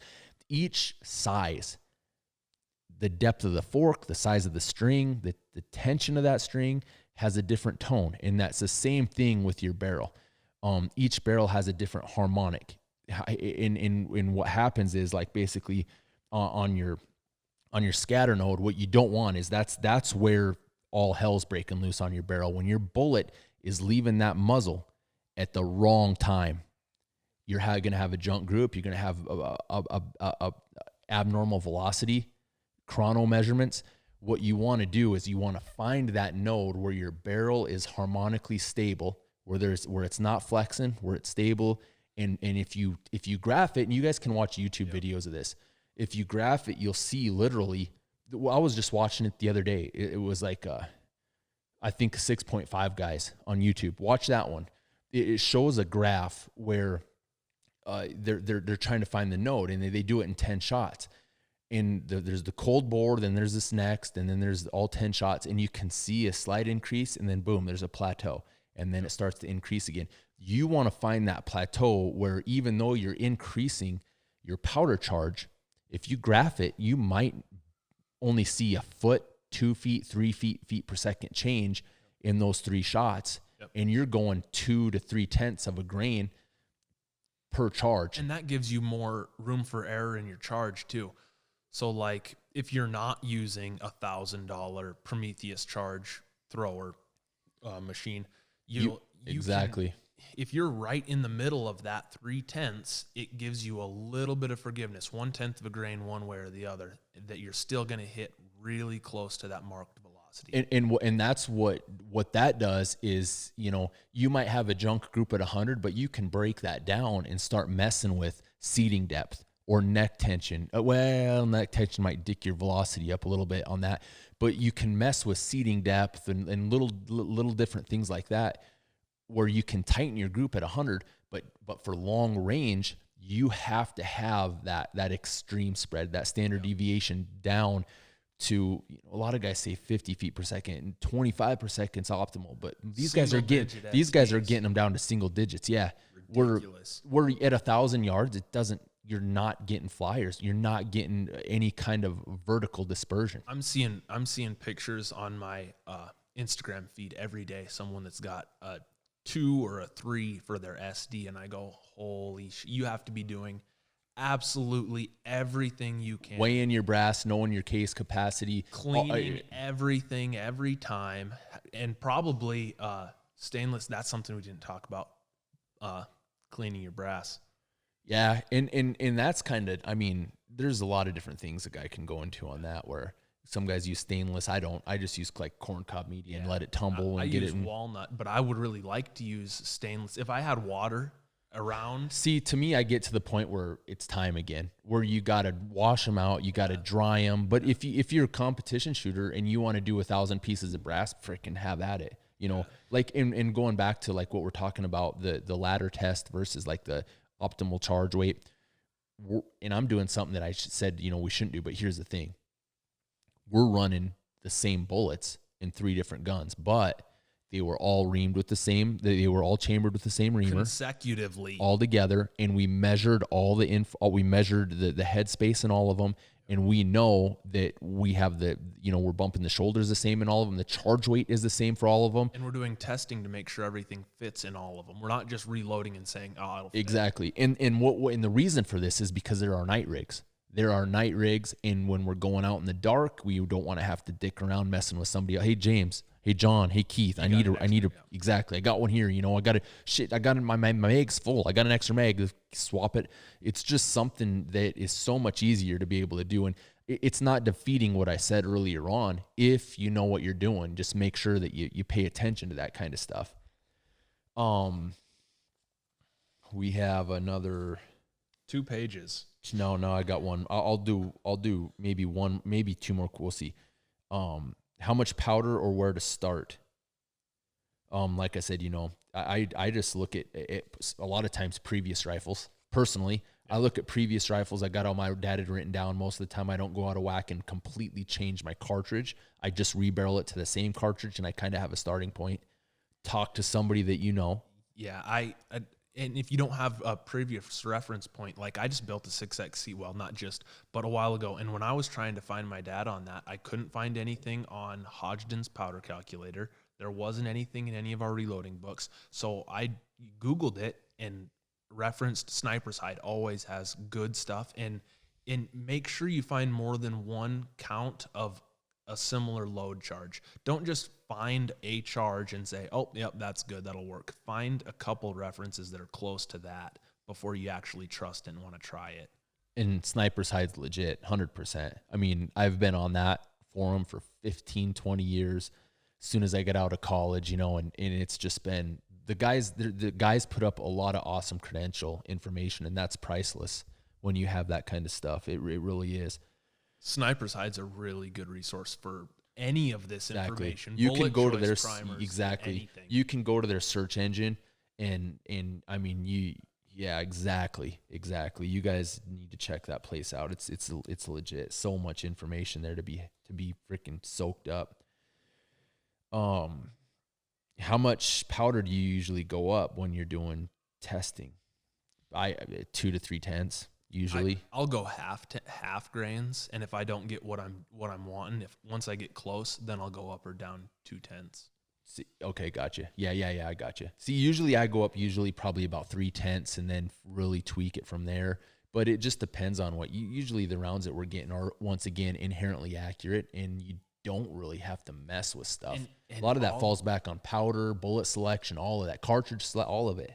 And having a quality rifle. I mean, how many 22 250s have we had that didn't shoot that one load that we always use? Exactly. We always shoot a 50 grain VMAX with a certain amount of Varga. 33 grains of Varga somewhere, 33.5, 33.1, 31.5, right? I mean, we've got it written down, and there's a beautiful recipe there that we've got really awesome luck with.